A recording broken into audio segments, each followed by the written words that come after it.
সুমি, আজ সিঙ্গেল স্ক্রিনগুলোতে দর্শকের উপস্থিতি কেমন দেখছেন? দর্শকেরা মুক্তি পাওয়া এই ৬টি সিনেমার মধ্যে কোন সিনেমাগুলোকে পছন্দের তালিকায় রেখেছেন?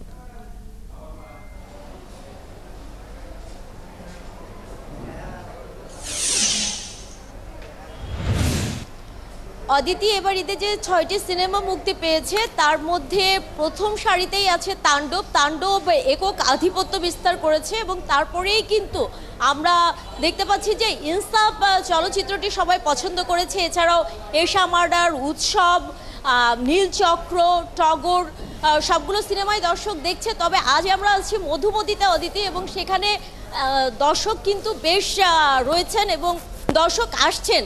একটি শো শুরু হয়েছে যেটি ৩টে থেকে ৬টা পর্যন্ত চলবে এবং এই সিনেমা হল বেশ প্রাচীন মধুমতি। এই সিনেমা হলটিতে কিন্তু অনেকগুলো সিট, সেখানেও কিন্তু দর্শকের চাহিদা রয়েছে এবং সিটগুলো কানায় কানায় পরিপূর্ণ হয়ে উঠছে। বিশেষ করে এলিট শ্রেণীর যে দর্শক আছে তারা কিন্তু সিনেমা হলেও আসছেন এবং ৩টে শো যে চলছে তার মধ্যেই কিন্তু ৬টার দর্শক ইতোমধ্যে এসে দাঁড়িয়েছেন, কেউ এখনো টিকিট পাননি। আমরা একটু দর্শকের সাথে কথা বলি। কোন সিনেমা দেখতে এসেছেন? তাণ্ডব। কয়টার শো দেখতে চান? ৬টা। টিকিট কি পেয়েছেন? না, টিকিট আমরা এখনো পাই নাই, তবে পাবো আশা আছে। কয়জন মিলে দেখতে আসছেন?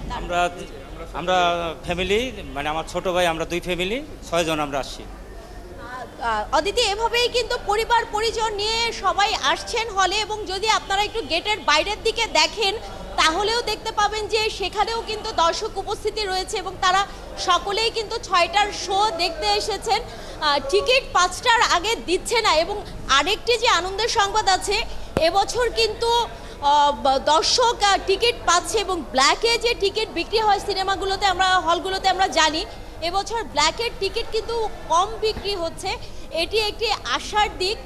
এছাড়াও বাকি যে 2টি শো রয়েছে, এই 3টার শো বাদেও সেখানেও কিন্তু দর্শকের উপস্থিতি। সুমি, আমরা আপনার মাধ্যমে দেখে নিচ্ছিলাম সিনেমা দেখতে আসা মানুষের ভিড়। দর্শক ঈদের তৃতীয় দিনে সিনেমা হলগুলোতে দর্শকদের ভিড় রয়েছে, জানিয়ে দিচ্ছিলেন সহকর্মী সুমনা। সুমি।